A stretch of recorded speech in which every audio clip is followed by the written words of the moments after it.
પ્રણામ જય આદિનાથ ભાગશાળીઓ પુણ્યશાળીઓ। હવે આપણે આગળ ક્રોધાદી કસાયને રોકવાની ચાવી પુસ્તક નંબર 116 અને પરમ પૂજ્ય આચાર્ય ભગવાન શ્રી ભુવન ભાનુશ્રીજી મહારાજા લિખિત આ બુકનું વાંચન કરી રહ્યા છીએ। તેમાં આગળ આપણે આખી બુકને એંગર મેનેજમેન્ટના અલગ અલગ પાર્ટ રૂપે મૂકીએ છીએ આપણી ચેનલ પર।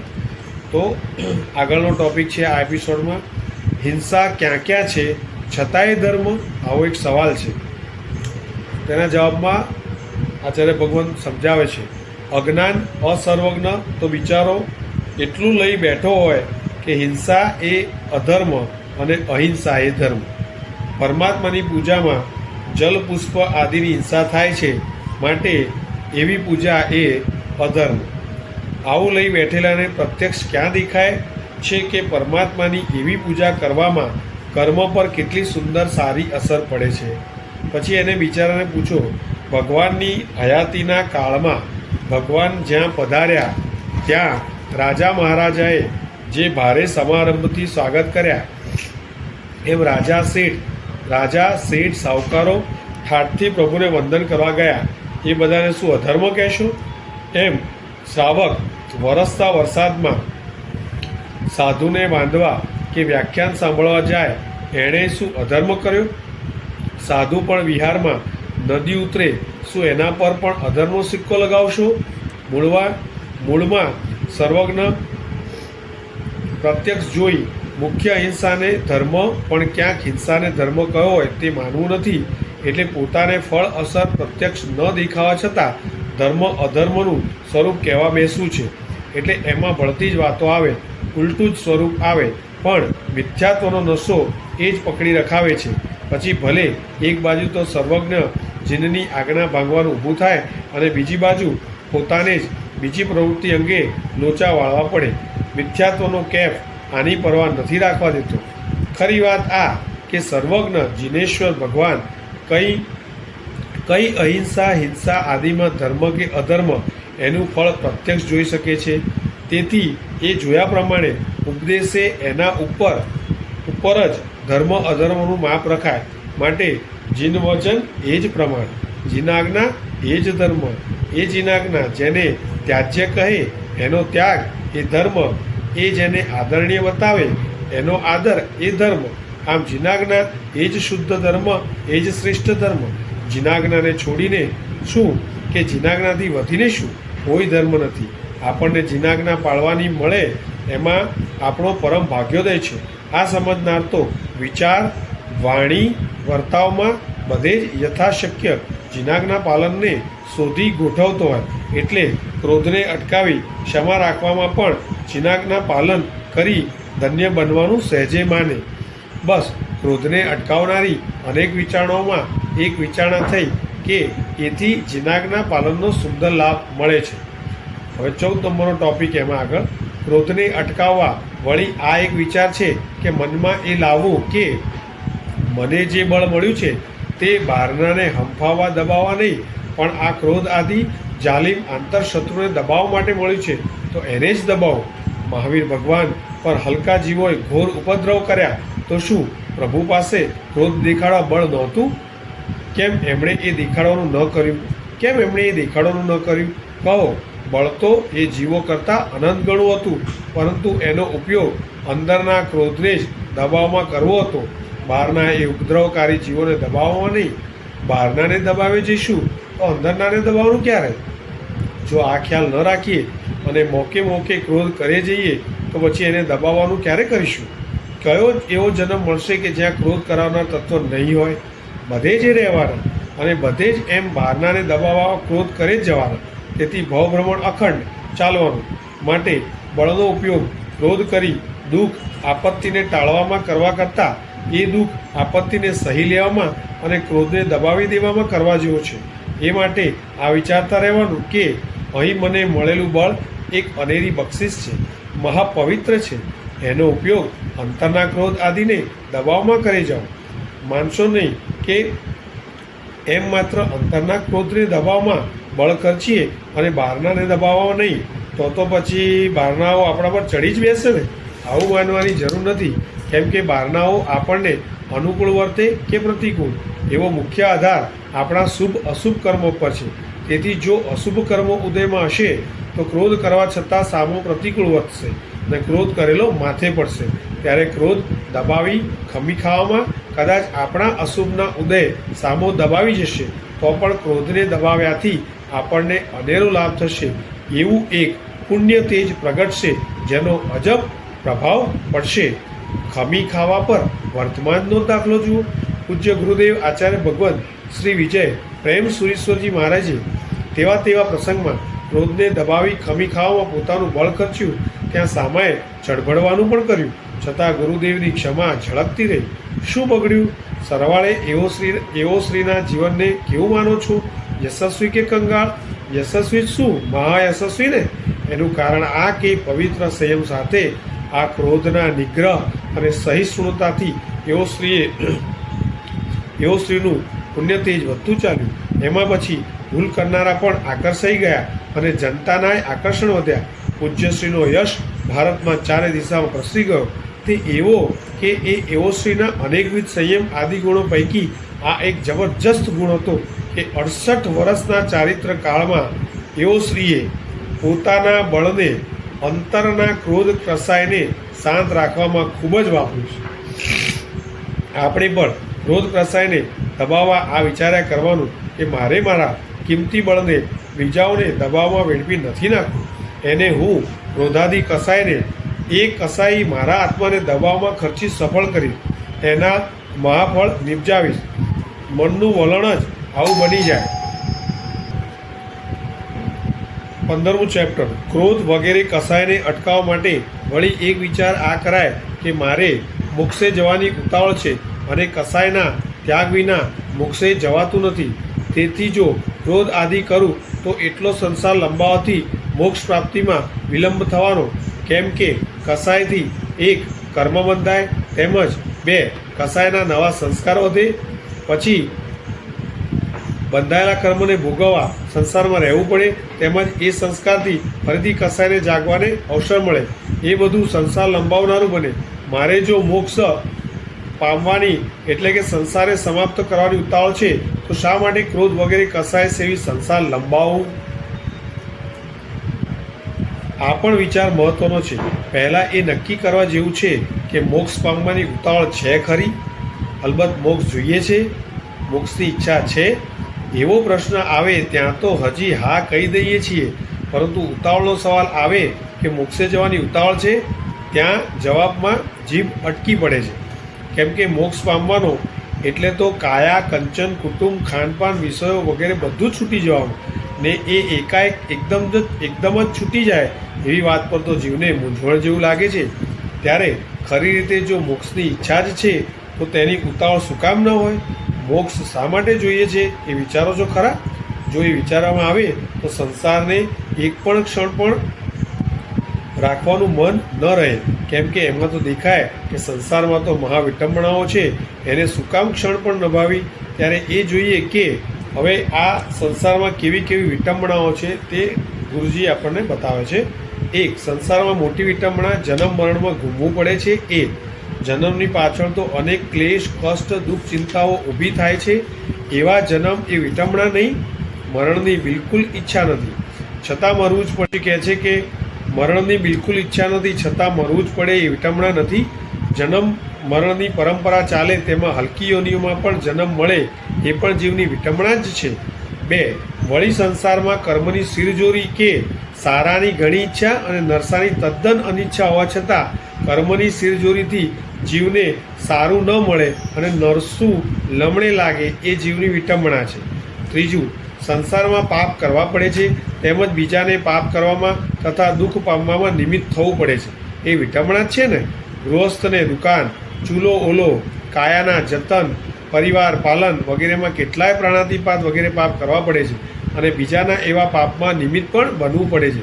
સાધુને રૂપાળા જોઈ કોઈને રાગ થતો એ રાગ પાપમાં સાધુનું શરીર નિમિત્ત બન્યું. બળદેવ મુનિને જોવામાં પાણિયારી આકર્ષાઈ ભાન ભૂલી દોરડું ગળાને બદલે બાળકના ગળામાં ફાંસવા ગઈ. મુનિએ આ જોયું અને એકદમ બૂમ પાડી, એ ભાઈ શું કરે છે? અને બાઈ શરમાઈ ગઈ. બાળક બચી ગયું. ત્યાં મુનિને લાગ્યું કે ધિક્કાર છે મારા આ રૂપને અને નગર ભ્રમણને જ્યાં આ રૂપાળું શરીર બીજાને રાગ કરાવી અકાર્યમાં નિમિત્ત બને છે. માટે ગામનગરમાં ભિક્ષા લેવા જવું જ નહીં. એમ કરી બીજાને પાપમાં નિમિત્ત ન બનવા વનમાં જ રહેવાનું અને વનમાં જ ભિક્ષા મળે તો લેવાનું નક્કી કરીને ગામનગરમાં ભમવાનું જ બંધ કર્યું. શરીરને શું માન્યું? બીજાને પાપમાં નિમિત્ત થતું હોવાથી વિટંબણા. સમરાદિત્યનો જીવ ચોથા ભાવમાં ધન્ય મુનિ તે એમની વૈરી પત્નીએ ઉદ્યાનમાં કૌશક ધ્યાને રહેલા એ મુનિની ચારે બાજુ બાળવાના લાકડાની ઊંચી ચિતા ગોઠવી અને ચોમેરથી એ સળગાવી. મુનિ બળવા લાગતા આ ભાવના કરી રહ્યા છે, અરે આ મારું શરીર કોઈ બિચારા જીવને પાપ કરવામાં નિમિત્ત બની રહ્યું છે. ધિક્કાર છે શરીર બળવાળા સંસારવાસને. ધન્ય છે તે સિદ્ધ ભગવંતોને કે જે અશરીરી બનીને કોઈને પાપમાં નિમિત્ત બનતા નથી. તો એની કોઈ શરીર આદિ વસ્તુના નિમિત્તે જીવોને બિચારાને પાપ કરી દુઃખમાં પડવું પડતું નથી. ધિક્કાર છે આ શરીરરૂપ સંસારની વિટંબણાને. અર્ણિકા પુત્ર આચાર્ય મહારાજ ગંગા નદી નાવમાં પસાર કરતા હતા. વૈરી દેવતાએ નાવને હાલમ ડોલમ કરી નાવના લોકોને ભરમાવ્યા કે આ જ અપસુ કન્યા છે. તેથી લોકોએ જ મુનિને ઉંચકી નદીમાં નાખવા ઊંચે ઉછાળ્યા. ત્યાં દેવતાએ એમને ભાલા પર ઝીલ્યા. મુનિના શરીરમાં ભાલો ભોકાયાથી શરીરમાંથી લોહી નીચે નદીમાં ટપકવા માંડ્યું. એ જોઈ આચાર્ય મહારાજ ચિંતવે છે કે આચાર્યની ભવ્ય વિચારણા. હવે આચાર્યની ભવ્ય વિચારણા કેવી રીતે? અરે આ મારું લોહી નીચે પાણીના બિચારા સૂક્ષ્મ અસંખ્ય જીવોને હણી રહ્યું છે. ધિક્કાર છે આ શરીરને. આ શરીરધારી સંસાર અવસ્થાને. આમ શરીર પરથી પણ આસક્તિ ભાવ ઉઠી જવાથી અનાસંગ યોગે મુનિ કેવળ જ્ઞાન પામી મોક્ષે ગયા. સંસાર અને શરીરરૂપ સંસાર અવસ્થા બીજા જીવોને પાપમાં અને દુઃખમાં નિમિત્ત બને છે. માટે એવો સંસાર જીવને માટે એક વિટંબણા છે. ચોથું, એમ સંસાર પુણ્ય વેચી પણ પાપ ખરીદાવે છે, માટે વિટંબણા છે. સંસારમાં જીવને બધું અનુકૂળ મળે છે તે પૂર્વના સંગૃહિત પુણ્યના યોગે. પુણ્ય ઉદામાં આવ્યા નથી, પરંતુ એ અનુકૂળ મળવા પર એક બાજુ એટલી પુણ્ય હુંડી વટાવાઈ જાય છે, વેચાઈ જાય છે, અને બીજી બાજુ એ અનુકૂળ મેળવીને જીવ વિષય કસાયમાં ચકચૂર બની દુષ્કૃત્યો આચરે છે. તેથી અઢળક એ પાપ ઉપાર્જે છે. આમ પુણ્ય વેચી પાપની ખરીદી થાય છે. માટે સંસાર એ જીવના સન્માન નહીં પણ વિટંબણા જ કહેવાય. 5. સંસારમાં સામાન્ય રીતે પુણ્યના ઉદય તો સાથે પાપના ઉદયથી કલંકિત હોય છે. એ પણ એક વિટંબણા જ છે. કોઈ સ્વાગત કરવા તો કેસરનો ચાંદલો કરે, પરંતુ અક્ષત ચોડવાને બદલે કોલસાની ભૂકી ચોડે તો એ વિટંબણા નથી? એવી ખબર પહેલેથી જ હોય તો કહી દેવાનું મન થાય કે ભાઈ રહેવા દો તમારો કેસરનો ચાંદલો, અમારે એવા સ્વાગત જોઈતા નથી. પરંતુ સંસારમાં પુણ્ય ભેગા પાપનો ઉદય હોય ત્યાં કોને ના કહેવા જાય? પૈસાનું પુણ્ય હોય પરંતુ સાથે નિસંતાનનો પાપોદય હોય, અથવા સંતાનનું પુણ્ય હોય પરંતુ નિર્ધનતાનો પાપોદય હોય. આ કલંકિત પુણ્યોદય કહેવાય. કદાચ બંને પુણ્ય છે, પરંતુ રોગ પરાધીનતા આ બીજા અંતરાયના ઉદય હોય તોય એ કલંક છે. સૂર કોયલ જેવો પણ રૂપ કદરૂપ હોય, યા રૂપ દેવકુંવર સમાન પરંતુ અવાજ ભેંસાસુર જેવો મળ્યો તો એ પણ કલંકિત પુણ્ય. કદાચ ચક્રવર્તીપણામાં કે ઇન્દ્રપણામાં પુણ્યની રીલમછેલ મળી તો પણ એક દિવસ એનો અંત હોય છે. માટે એ પુણ્ય ખૂટી જાય અને સમૃદ્ધિ જાય એ પણ વિટંબણા છે. 6. વળી સંસારમાં કર્મ આવરણોને લીધે આત્માની અનંત જ્ઞાન દર્શન, અનંત વીર્ય, અનંત સુખ વગેરે સમૃદ્ધિ દબાઈ જાય છે. માટે સંસાર વિટંબણા છે, સન્માન નહીં. અનંત જ્ઞાન સુખ જીવના સ્વભાવમાં છે, પરંતુ સંસારમાં એ દબાઈ ગયાથી જીવની કંગાળ દશા કેવી કે સામેનું થોડું દેખવા માટે આંખની ભીખ માગવી પડે. એમ થોડું મીઠાશનું સુખ લેવા વિષયની ભીખ માગવી પડે. સાકર, મીઠાઈના ટુકડા, તું જરા મારી જીભ પર આવ, મને જરા મીઠું મીઠું લાગે. આ કેવી દુર્દશા છે! એ કરનાર કર્મ સંયોગરૂપ સંસાર છે, માટે વિટંબણા. 7મો ટોપિક, એવા સંસારમાં દુઃખ ઘણું, સુખ બિંદુ જેટલું. ચારે ગતિઓના દુઃખ શાસ્ત્રકારોએ વર્ણવ્યા છે. એ વાંચતા સંસારની દુઃખરૂપતા જ દેખાય. સુખ તો બાહ્ય ઝવેરાત વગેરે કે અનુકૂળ સ્વસ્થતા, મસ્તી, નિશ્ચિંત આહલાદ હોય એ છે. જ્યારે જીવને દીનતા, ઈર્ષ્યા, મદ, ઉન્માદ, રોષ હોય એ છે.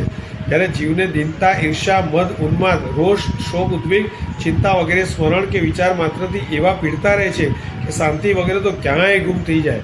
વૈભવી દેવ પણ એમાંથી બાદ નથી. કહો, એનું બાહ્ય સુખ દુઃખને ઊભું કરે છે. એનું દેવનું બાહ્ય સુખ છે એ દુઃખને ઊભું કરે. માટે સંસાર દુઃખરૂપ છે, એ જીવની વિટંબણા જ છે.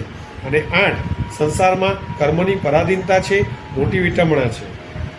મોટો ચમરબંધી દેવ હોય છતાં કર્મના ઉદય આગળ એનું સ્વાતંત્ર્ય નહીં. ખુદ તીર્થંકર દેવને પણ કર્મની પરાધીનતા વેઠવી પડે. મહાવીર પ્રભુને લાખો દેવતા સેવામાં હાજર છતાં કર્મના ઉદયે ગૌશાળાની તેજોલિષ્યની ઝાડ વેઠવી પડી, એ વિટંબણા જ નહીં.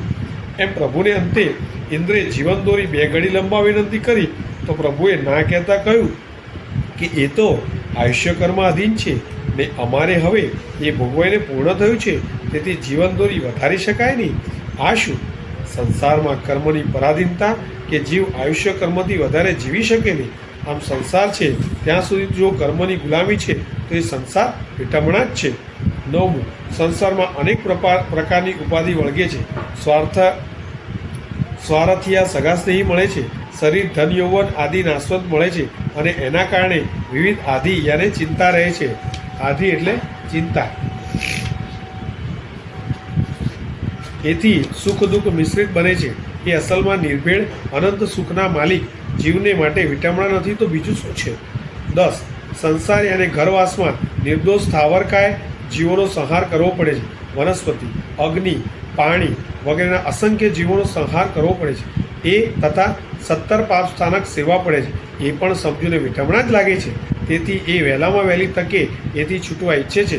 પુણ્યો શ્રાવક આમ મહાસંતોષી અને સુંદર સામાયિક જીન ભક્તિની અપૂર્વ આરાધના કરનારો છતાં સંસારમાં આ જીવ સંહારની વિટંબણા સમજતો હતો. તેથી અલ્પ આરંભ પરિગ્રહ રાખી એને સંસાર ત્યાગની ઝંખનાથી માટે જ એનું સામાયિક મૂલ્યવંતું હતું.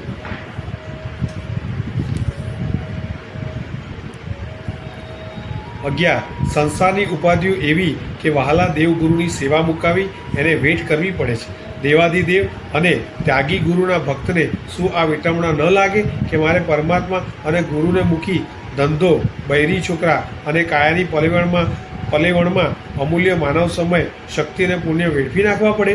અરે સાધુને સ્વાધ્યાયમાંથી ઉઠી ભૂસરી જવું પડે ત્યારે એમ થાય છે કે અહો આ કાયા ઉપાધિની કેવી વિટંબણા કે રૂડો જીનવચનોનો સ્વાધ્યાય મૂકી એની સેવા માટે જવું પડે છે. માટે ગોચરીમાં એવી નિર્દોષતા જાળવું અને પછી સ્વાધ્યાયમાં તથા ક્ષમા આદિ ધર્મમાં એવી તન્મયતા રાખવું, તેમ બીજી સાધુ સમાચારી આવશ્યક આદિની એવી આરાધના કરું કે મારા સંસારનો અંત આવે. પછી આ વિટંબણા જ નહીં ને મોક્ષમાં મારા પ્રભુની આત્મજ્યોતિમાં મારી આત્મજ્યોતિ સમાવી દો. પૂજામાં બોલો છો ને કે એમ સંસારે વિડંબણ દેખી ચાહું ચરણ જીન ચંદનારે જીન રાજકું સદા મોરી વંદના.